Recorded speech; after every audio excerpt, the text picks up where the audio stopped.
Welcome to Shantha's table. இன்னைக்கு சாந்தாஸ் டேபிளில் உங்களுக்கு அருமையான ஒரு குவிக் ரெசிபி நான் செய்து காட்ட போகிறேன். இது ஒரு சலாட் மாதிரின்னு சொல்லலாம். அப்படி இல்லைன்னா ஒரு சைட் டிஷ்ஷோ கம்பனிமெண்ட் எப்படி வேணாலும் நீங்கள் இதை சொல்லலாம். கத்திரிக்காய். ஸோ கத்திரிக்காயில் இப்படி கொஞ்சம் சின்னதாக பார்த்து எடுங்க. நீங்கள் ரொம்ப பெரிய கத்திரிக்காய்னு எனக்கு சரியாக வராது. தின் ஸ்லைசஸாக இப்படி நீங்கள் வெட்டி வச்சுக்கோங்க. நான் இது மாதிரி ரெண்டு எடுத்துருக்கிறேன். இது பிரியாணிக்கு அருமையான ஒரு கம்பினேஷன்.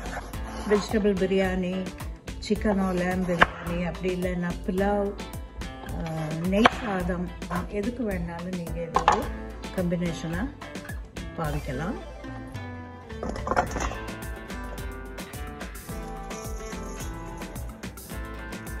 ஒரு டீஸ்பூன் உப்பு, இது சின்ன டீஸ்பூன் அப்படியே 2 சேர்க்குறேன்.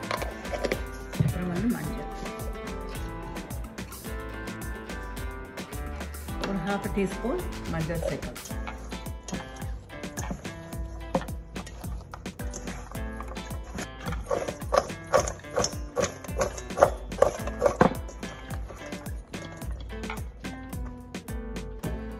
இதில் ஒரு சொட்டு தண்ணி சேர்த்திங்கன்னா நல்லா மிக்ஸ் ஆகும்.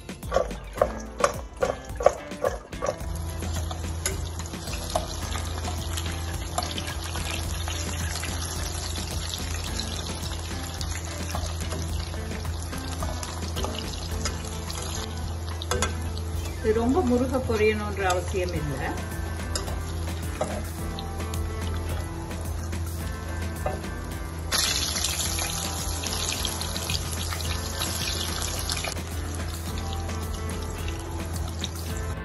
கத்திரிக்காவை இப்படி நல்லா பொரிச்சு எடுத்துருங்க.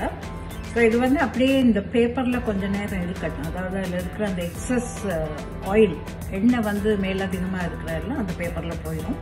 1/2 an hour அப்படி இல்லைன்னா ஒரு மணி நேரம் கூட நீங்கள் அப்படியே விட்டுறலாம். சலாடுக்கு தேவையான முக்கியமான 3 பொருட்கள் இங்கே இருக்குது. கத்திரிக்காய் பொரிச்சு வச்சுருக்கோம். இது வெங்காயம், இப்படி சலாட் அனியன்ஸ், இதுதான் இதுக்கு நல்லா இருக்கும். இப்படி ரவுண்டாக அது மெல்லிஸாக வெட்டி வைக்கணும். அப்புறம் தக்காளி, அதுவும் ரவுண்டாக தான் நீங்கள் வெட்டி வைக்கணும். ஸோ ஒரு பவுல் எடுத்து கத்திரிக்காயில் போடுங்க.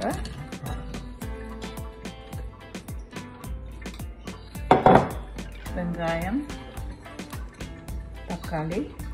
ஸோ இதில் பச்சை மிளகாய், நீங்கள் விரும்பினா பச்சை மிளகாய் போடலாம். இன்றைக்கி என்கிட்ட பச்சை மிளகாய் இல்லை, ஸோ அதனால் நான் போடலை. ஸோ இதில் பச்சை மிளகாய் போட்டால் ரொம்ப நல்லா இருக்கும். இப்போ இதில் நாங்கள் உப்பு, லெமன் ஜூஸ், அப்புறம் தேங்காய் பால், இவ்வளோதான் நாங்கள் இதுக்கு போட போகிறோம். உப்பு, நான் கத்திரிக்காயிலேயும் உப்பு இருக்குது, அதனால கொஞ்சம் பார்த்து போடுங்க. பத்தலைன்னா போட்டுக்கலாம். இதில் அரைவாசி லெமனுடைய ஜூஸ், லெமன் ஜூஸ் தான் இதுக்கு நிறைய தேவைப்படும். நல்லா இருக்கும். அது 1/2 கப், அதாவது ரைஸ் குக்கர் கப்பில் அரைவாசி நீங்கள் சேர்க்கலாம். இதை அப்படியே நீங்கள் மிக்ஸ் பண்ணிக்கலாம்.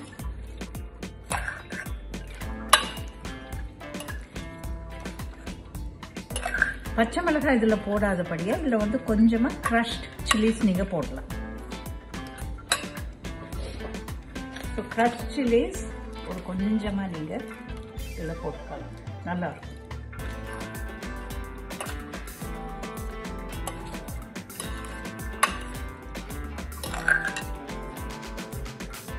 இந்த அருமையான ரெசிபியை எல்லாரும் ட்ரை பண்ணி பாருங்கள். இது உங்களுக்கு ரொம்ப பிடிக்கும். ரொம்ப ஈஸியான ரெசிபி. இது பிளெயின் ரைஸோட கூட நீங்கள் சாப்பிடலாம். சாந்தாஸ் டேபிளை எல்லாரும் சப்ஸ்கிரைப் பண்ணுங்கள். மீண்டும் இது போல் ஒரு அருமையான ரெசிபியோடு நான் உங்களை கூடிய சீக்கிரம் சந்திக்கிறேன்.